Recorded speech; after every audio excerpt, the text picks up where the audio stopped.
Boa noite, graça e paz, tudo bem com vocês? Que legal a gente está chegando aqui e podendo entrar aí na sua casa, no seu carro, no seu trabalho, onde quer que você esteja, para mais um Promessas de Esperança.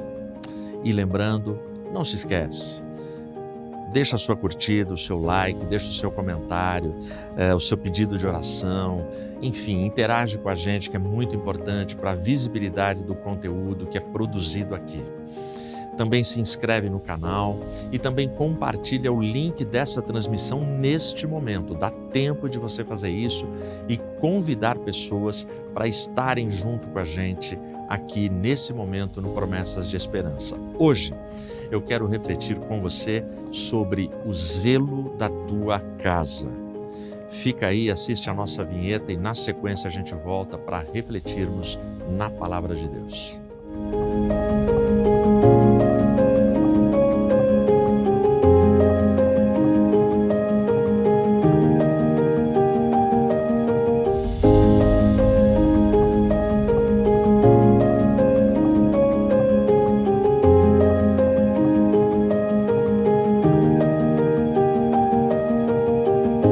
Abre a sua Bíblia no Salmo 69, o versículo 9.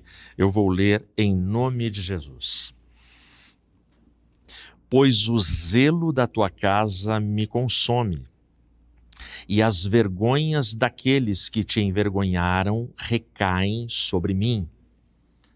Presta atenção, você que é líder, você que é o sacerdote da sua casa, da sua família, você que é pastor, você que é ministro de louvor, presta atenção nesse texto. O zelo da tua casa me consome, e as vergonhas daqueles que te envergonharam recaem sobre mim.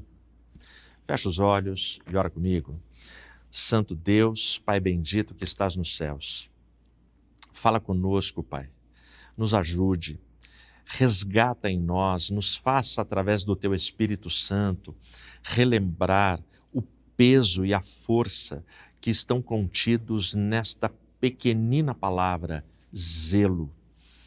Torna-nos pessoas zelosas pelos Teus mandamentos, pela Tua vontade, pela Tua palavra. Continua conosco e fala com poder. Em nome de Jesus eu oro. Amém. Zelo. O que é zelo? Zelo é um cuidado detalhado que nós temos, que a pessoa zelosa tem por coisas, por fatos, por pessoas, por uma história. Zelo faz parte da vida de algumas pessoas. Zelo deveria ser uma característica normal na vida de muitas pessoas, de todas as pessoas. Mas, infelizmente, a gente vive um tempo onde zelo tem sido esquecido. Zelo tem sido desprezado. A maioria das igrejas tem um problema bem grave, que é quem abre a igreja, quem fecha a igreja. A chave está com o diácono tal. Não, a chave está com o líder da banda. Não, a chave está com o pastor. Quem abre e quem fecha a igreja? Nós, na IAP do Parque, a igreja que eu pastoreio, durante muitos anos nós tivemos a felicidade, o privilégio de termos ali um presbítero, ele já faleceu, que ele tinha a chave da igreja e o abrir e fechar a igreja como o chamado e o ministério dele. Impressionante. Ele tinha uma satisfação e uma alegria. Todos os cultos, quarta, sábado, domingo, tinha programação na igreja, no mínimo ele chegava 1 hora antes. 1 hora antes. Por exemplo, vai ter um pôr do sol no sábado e a banda quer começar a passar os louvores 4 horas da tarde. Ele chegava 3, entendeu? Ele chegava para abrir. E era uma pessoa extremamente discreta, nunca reclamou, nunca cobrou, poxa, só eu venho, só eu que faço. Não, aquilo para ele era um chamado, um chamado. E ele chegava na igreja, abria tudo, se certificava de tudo, olhava os banheiros. E sabe o que ele fazia até que o pessoal começasse a chegar para começar o culto? Ele ficava o tempo todo no templo, orando e cantando hinos dobrados de júbilo. Presbítero Luiz deixou essa marca e deixou muita saudade no coração de todos nós. Zelo. Zelo é algo que a gente se ressente, é algo que faz falta. Zelo, o que é ser uma pessoa zelosa? O zeloso, ele não relativiza, porque eu e você estamos vivendo um tempo onde a relativização das coisas tem se tornado a prática comum, normal, que todo mundo aceita. E o que é relativizar? É considerar relativa uma verdade absoluta. Porque a geração atual, ela não aceita mais verdades absolutas. Ela abraça verdades que ela tem como verdades relativas. Não é bem assim. Não é desse jeito. Nossa, vocês estão exagerando. Para quê? Isso é fanatismo. Isso é fundamentalismo. Isso, e aí a lista de ismos que as pessoas dizem e vomitam hoje em dia é uma lista interminável. Tudo nessa guerra de palavras, nessa guerra de rotular o outro, rotular grupos, rotular pessoas. Entre verdade e relativização, e entre zelo com as coisas de Deus, tem uma história aqui na Bíblia que ela é impressionante. É a história que narra a vida e o ministério do profeta Balaão. Está no livro de Números, capítulos 22, 23 e 24.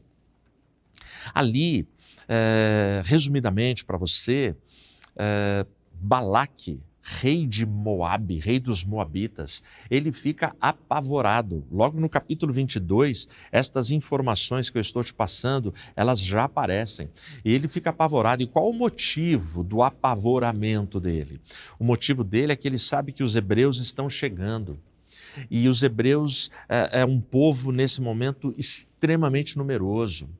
E o que assusta todos os povos ao redor é justamente a enorme fama dos hebreus, porque a fama do Deus dos hebreus já assombra e assusta todo mundo, de tudo o que o Deus dos hebreus faz e pode fazer em favor do seu povo e para abençoar o seu povo.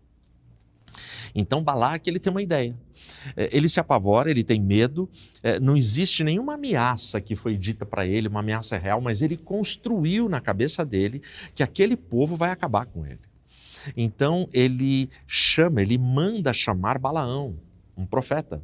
E o que ele quer que Balaão faça é amaldiçoar o povo hebreu, amaldiçoar o povo de Israel, para que o povo de Israel, uma vez amaldiçoado, possa ser destruído pelos exércitos de Balaque. É isso que ele está pedindo. Aqui, no capítulo 22 do livro de Números, logo no versículo 6, a gente já tem a informação da motivação e da intenção de Balaque. Olha o que diz aqui. Por isso peço-te, vem agora, amaldiçoar-me este povo, porque é forte demais para mim, para que eu possa vencê-los, feri-los e expulsá-los da terra, porque sei que aquele a quem abençoas está abençoado, e aquele a quem amaldiçoas está amaldiçoado. Essa é a mensagem que os mensageiros de Balaque levam para Balaão. Só que Balaão, ele consulta a Deus, e Deus fala, esse povo é abençoado por mim, e o povo que eu abençoo, não existe a menor possibilidade de que alguém consiga amaldiçoar. Não tem como. Então esquece. Balaão despede os mensageiros de Balaque e fala, olha, não tem jeito, consultei a Deus, não dá. E só para você entender, não é uma consulta assim de 5 minutos. Ele fala para os caras pousarem no local, ele passa a noite falando com Deus para obter a resposta e no dia seguinte dispensa eles. Eles voltam. Balaque não aceita.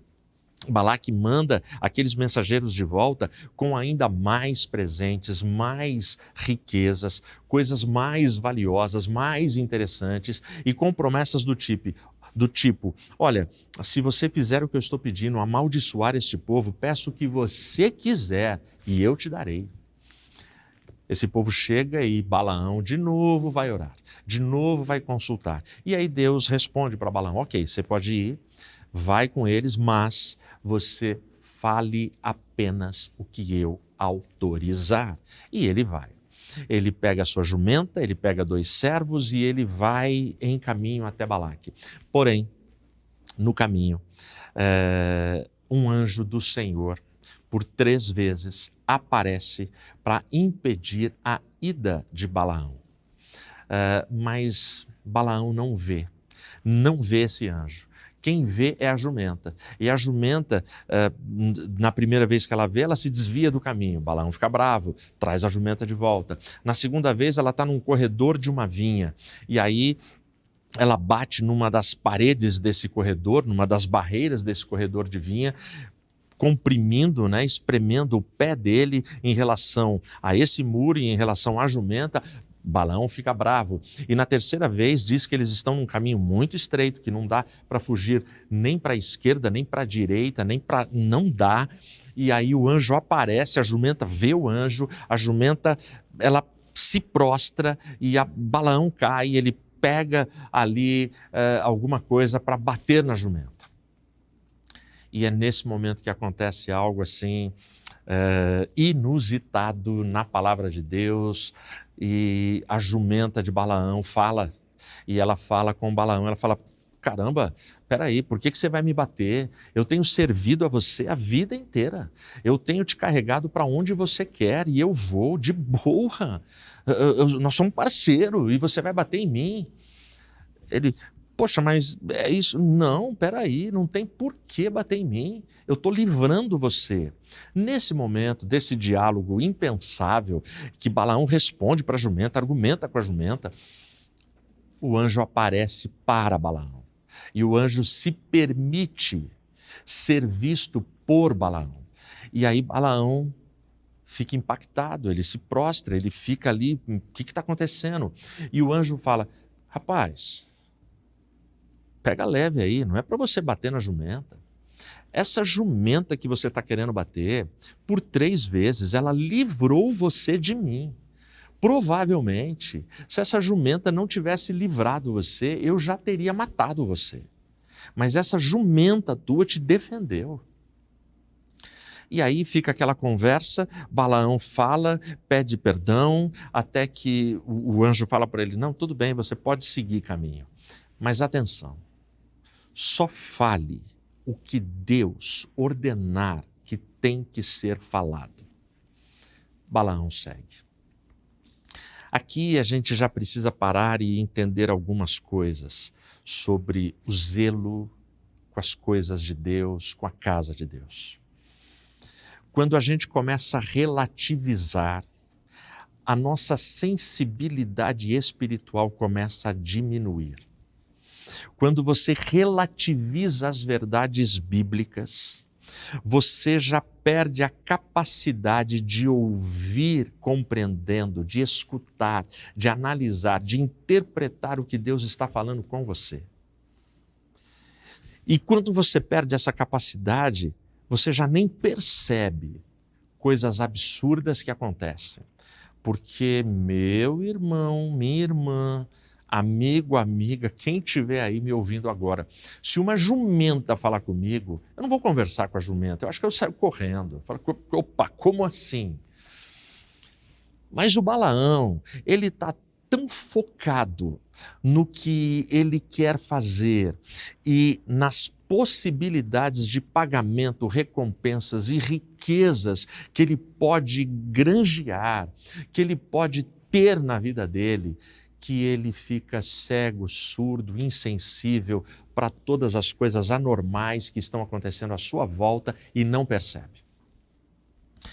Você pode já ter passado por situações assim ou conhecer pessoas que estejam passando por situações assim, onde as pessoas estão tão iludidas, tão obcecadas, tão envolvidas com as coisas desta terra, desta vida e deste mundo, que elas não têm mais sensibilidade espiritual para ouvir, para ver, para obedecer, para perceber a presença de Deus nas suas vidas.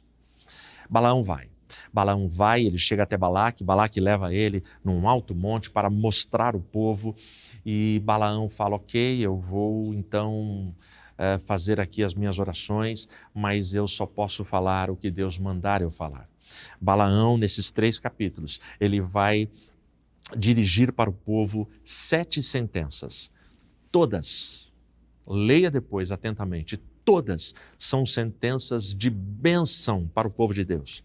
E em nenhum momento Deus autoriza Balaão a amaldiçoar o povo. Então Balaão, ele simplesmente dirige palavras de bênção para o povo de Deus, porque Deus não autoriza. E Balaão passou pela experiência da jumenta que falou. Balaão ouviu a resposta de Deus e mesmo assim ele foi.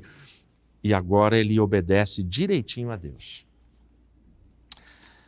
Se você ler os capítulos 22, 23 e 24 de Números, você chega na seguinte conclusão: Balaão é um profeta de Deus. Balaão é um homem de Deus, porque ele obedeceu tudo direitinho.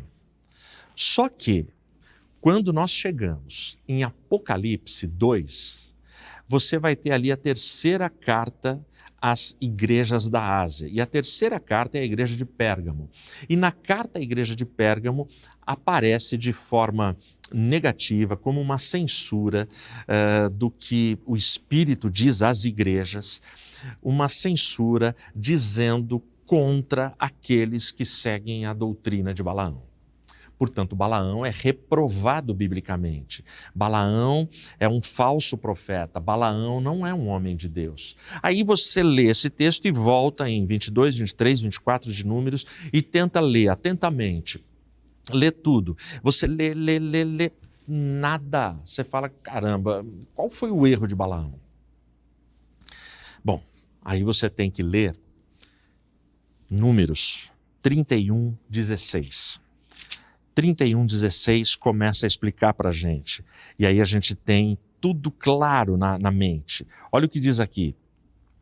Eis que elas, as mulheres, eis que elas fizeram com que os filhos de Israel, por conselho de Balaão, transgredissem contra o Senhor no assunto de Peor.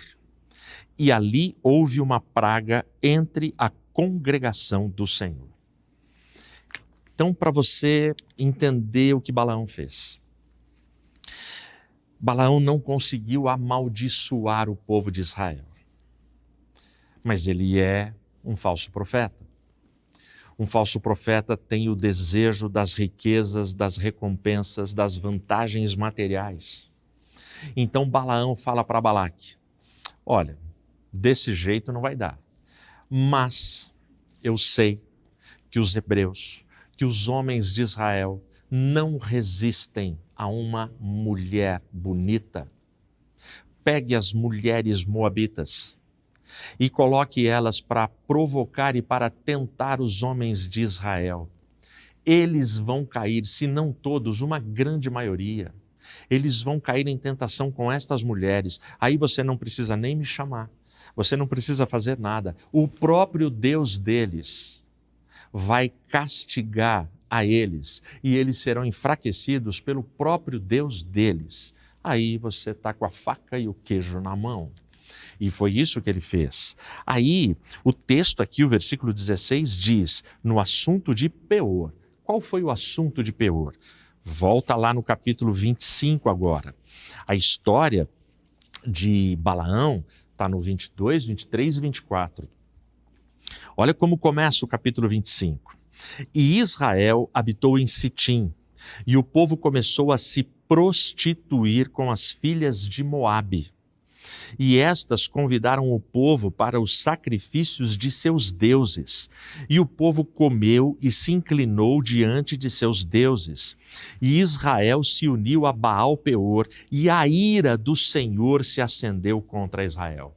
Versículos 1 a 3. Baal-peor significa Deus da sensualidade.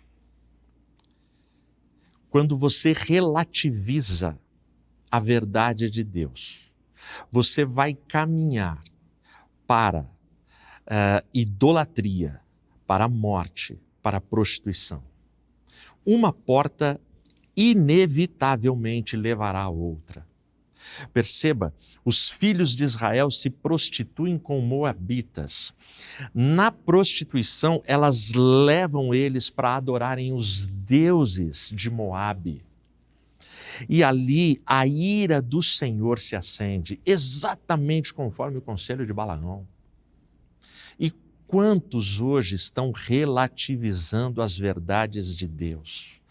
Quantos abandonaram o zelo pela verdade de Deus, pela casa de Deus, pelas coisas de Deus? E a ira de Deus se acendem contra esses líderes, contra aqueles que lideram o povo. Veja a continuação aqui no capítulo 25, agora os versículos 4 e 5, a relativização, ela provoca a indignação do próprio Deus. E o Senhor disse a Moisés: toma todos os cabeças do povo e enforca-os perante o Senhor, diante do sol, para que a ira do Senhor possa se afastar de Israel. E Moisés disse aos juízes de Israel que cada um mate os seus homens que se juntaram a Baal-peor. A relativização leva à indignação de Deus. Porque está faltando zelo, está faltando se dobrar a uma verdade absoluta, que é a santidade de Deus e a vontade dele. Então aqui vem uma ordem para Moisés. Moisés chama os líderes de cada tribo, de cada grupo, e passa a ordem que Deus mandou. Bom, a relativização leva à abominação do povo. Deixa eu ler para você que a sequência aqui é algo assim cruel. Eu li até o 5, agora vamos do 6 ao 9. E eis que veio um dos filhos de Israel e trouxe a seus irmãos uma midianita, perante os olhos de Moisés e de toda a congregação dos filhos de Israel, que estava chorando diante da porta do tabernáculo da congregação. Você está prestando atenção que isso aqui é uma coisa pública? Moisés está pregando, Moisés está falando, Moisés está ministrando a palavra. É um momento tenso na história. Olha o 7. E quando Finéias, filho de Eleazar, filho de Arão, o sacerdote, viu isto, levantou-se do meio da congregação e tomou uma lança na sua mão. E foi em busca do homem israelita até a tenda, e furou a ambos pelo seu ventre, ao homem de Israel e à mulher midianita. Então a praga cessou sobre os filhos de Israel, e os que morreram daquela praga foram 24.000.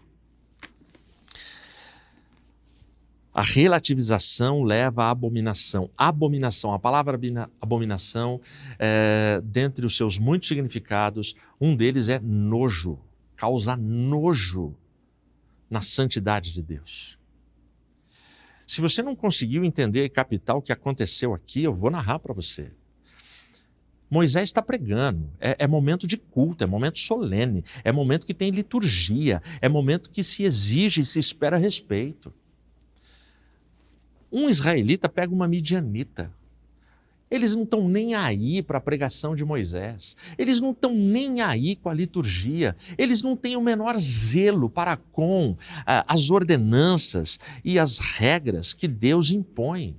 Não. Ele pega uma midianita e vai para a tenda dele. Finéias percebe, levanta, pega a sua lança, vai até a tenda, e o texto fala que ele fura os dois pelo ventre, ele mata os dois. O texto diz que 24.000 morreram da praga naquele dia. Relativização faz isso. Aqueles que relativizam as verdades de Deus, ao invés de ter zelo pelas coisas de Deus, chegam nesse ponto. Chegam nesse ponto, onde já não existe o respeito pela palavra, não existe a reverência, não existe a obediência, não existe o se prostrar, o adorar. O que existe são risadinhas, são fofocas, são mensagens de WhatsApp sendo trocadas durante o culto. É gente fazendo piadinha, é gente mandando vídeo. É cruel. É essa realidade que a gente está assistindo hoje no nosso tempo. O Espírito Santo, segundo Romanos capítulo 8, está num canto da igreja gemendo. Ele também geme, ele sofre.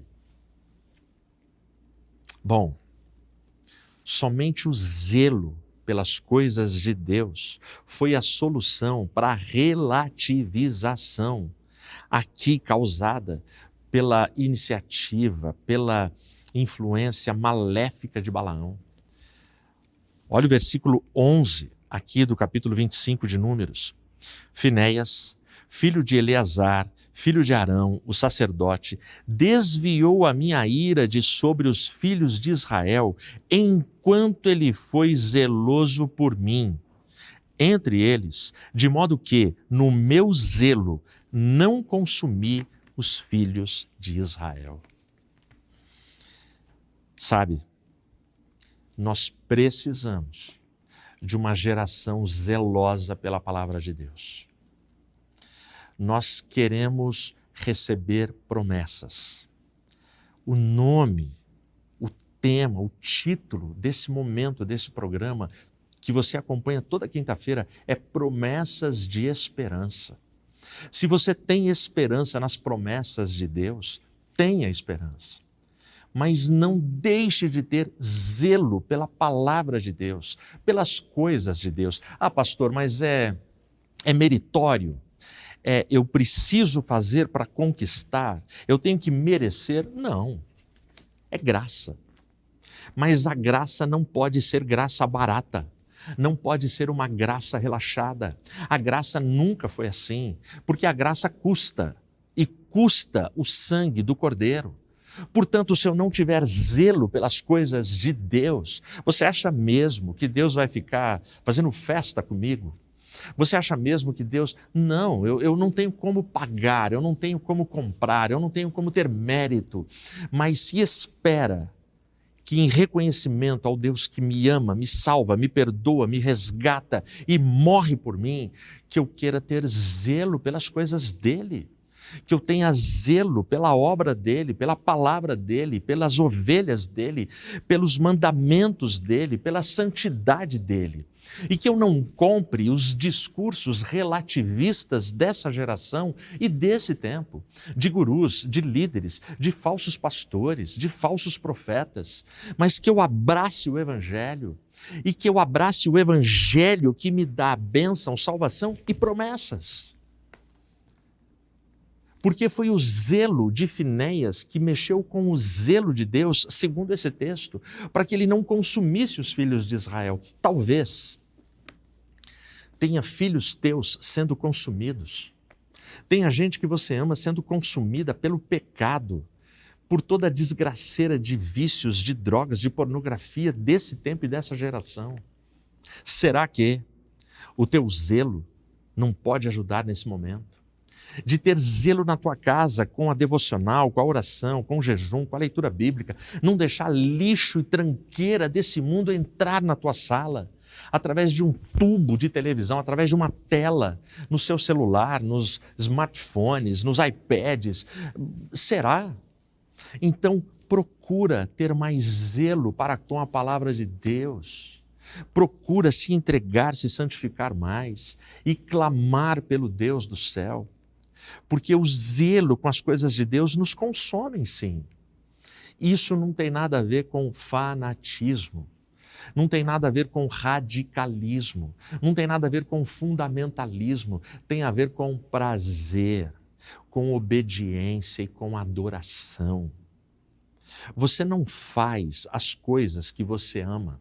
E para as pessoas que você de fato ama, você não faz tudo de qualquer jeito, você capricha mais, você procura o melhor momento, o melhor presente, a melhor comida, a melhor roupa. Você faz isso quando você está embriagado e envolvido por amor.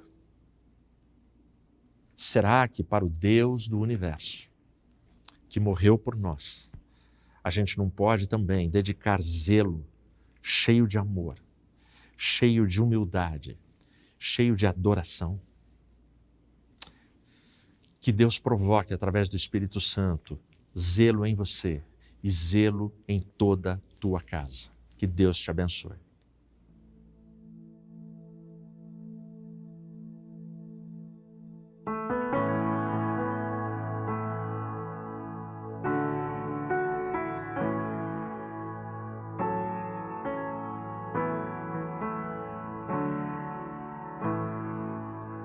Rei do meu coração, és o monte que percorro, a fonte que eu bebo, és minha canção.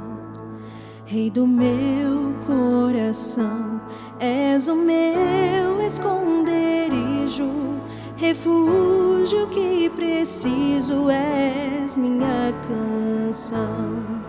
Tu és bom.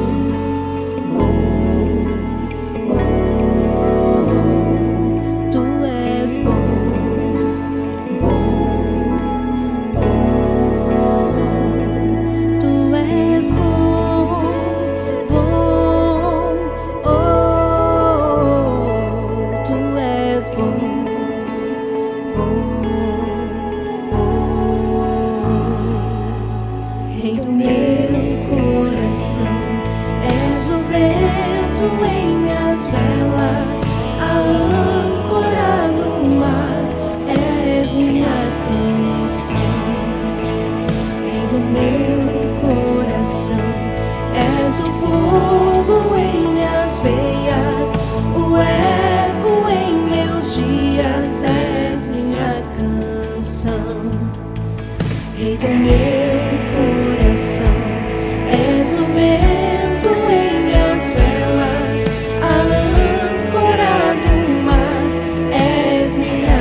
Amém. Glória a Deus por esse tempo, glória a Deus pela nossa vida, glória a Deus pela nossa família, pela nossa casa.